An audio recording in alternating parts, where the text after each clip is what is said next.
Good tidings, friends, and are you excited because of the new Kingdom Hearts trailer? Because I know I am. Here's a quick analysis of the trailers, plural, that just came out. A quick reminder to anyone who has seen one but not both / all of the trailers. There's like 2.5 trailers that came out.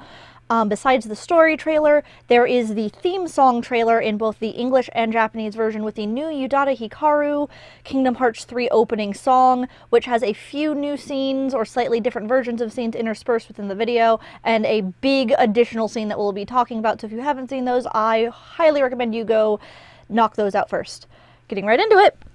There is so much to talk about. First and foremost, let's talk about Lucia. I was wrong, I admit that. I didn't think Lucia was going to be part of the organization, but we have a very interesting caveat of him being very particular about it being specifically that organization. Thoughts and theories relating to that. I think this goes back to probably that Strelitzia, being what seems to be the first nobody, is likely the progenitor of the organization, and basically Lucia being mad at the old organization for existing as a sham next to the original, which he is now a part of, even though Xehanort's in charge.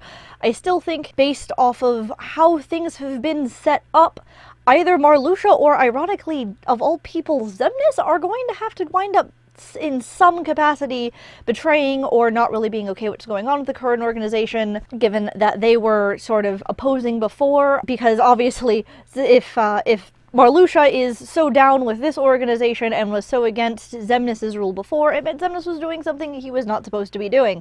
And I find that little caveat very fascinating on the immediately overanalyzing things people have said front.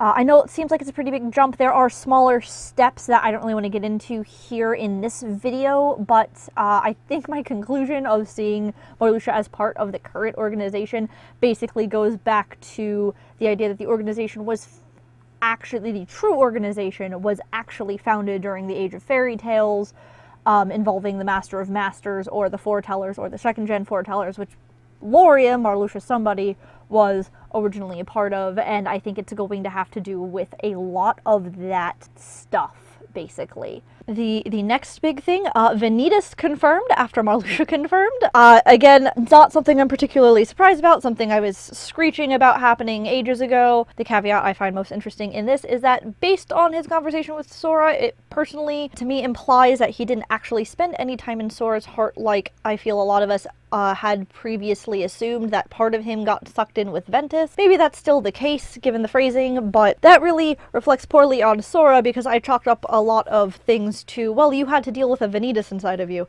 with some of his poor behavior in previous games. I would also like to take a moment on the train of the Vanitas thought to talk about the Monster Inc. things. I'm personally not the biggest fan of Sora's Monster Inc. design. I know that was a big concern with a lot of people, but I now understand why it is the way it is, and it appears that this might have to do with the fact that neither Vanitas or Sora are aware of the fact that they have each other's face, given that Vanitas was in his helmet and Sora was nigh unrecognizable in the facial features of his monster form. That might be the purpose of that. I'm going to be doing another video later, basically entirely on the new design things, so look forward to that. Of course, we have a bunch of new Unversed running around. That's very exciting. A thing I noticed that I thought was particularly interesting was that it doesn't seem, unlike the Nobodies and Heartless that often work together, or at least in the same area at the same time, we didn't see any interaction between any Unversed and Heartless or Unversed and Nobodies. The last big important nugget of big revelations and people confirmed was, if you have watched the new theme song trailers, at the end of them you have Riku basically confirming that Replica is coming back. We have him just placing his Keyblade into the ground and saying, oh yeah, this is going to be for the other me, quote unquote, which there's not really another good way to interpret that other than Replica. In theory, it could go back to the temporal instability of the Realm of Darkness and him leaving it for, like, himself to get, his younger self to get, but I really, really doubt that at this point, since there's so much other evidence for the Replica coming back in other places, and it was, in fact, likely the Replica that we saw in Dream Drop Distance in Prankster's Paradise on Riku's story. The fact that a Keyblade can be broken in such a way is concerning. and one of the most noteworthy things I thought came out of the trailers that happened, all things considered. Also, the implications of the whole Riku giving up his Keyblade and leaving it for the replica and things. I really think this puts stock in the theory about certain events progressing where Sora, at some point, because he loses Ventus, loses his ability to use the Keyblade, and Riku will get his original Keyblade, the Kingdom Key, back. As Nomura has said, that is, in fact, Riku's Keyblade outright, and is probably where that little snippet is going to lead further down the road. Also, obviously excited to see Riku and Mickey in the Realm of Darkness, probably picking up Aqua, because after the 0.2 ending, where Mickey was like, oh yeah, that bitch I left to the Realm of Darkness, and Riku sort of freaked the fuck out about that, he dragged him off to go fix that. Of course, I also want to talk about the theme song itself and the implications of its tone and lyrics and things. I have yet to find an English translation of the direct Japanese from Oath. As we know, the Urara Hikaru theme songs are not direct translations of each other. They are an English and Japanese version of, so I don't know what's going on in Oath quite yet. I probably could parse it if I sat down and listened to the Japanese enough, but I wanted to get this out as soon as possible. As far as Don't Think Twice is concerned, and things about the songs that they share with the melody and everything, I'm frankly very concerned because it is a very melancholy sounding song.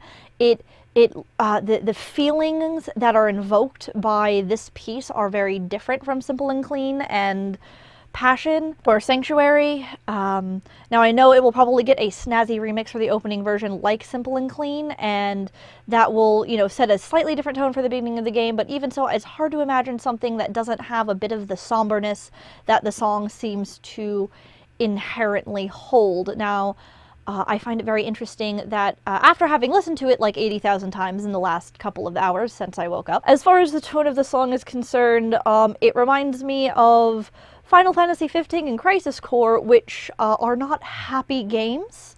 So I'm concerned about sad things happening, basically. I also found it particularly interesting. This is almost definitely me reading into things far too much. I found it interesting that it zooms in on young Xehanort during the lyric, saying things you don't mean or something along those lines.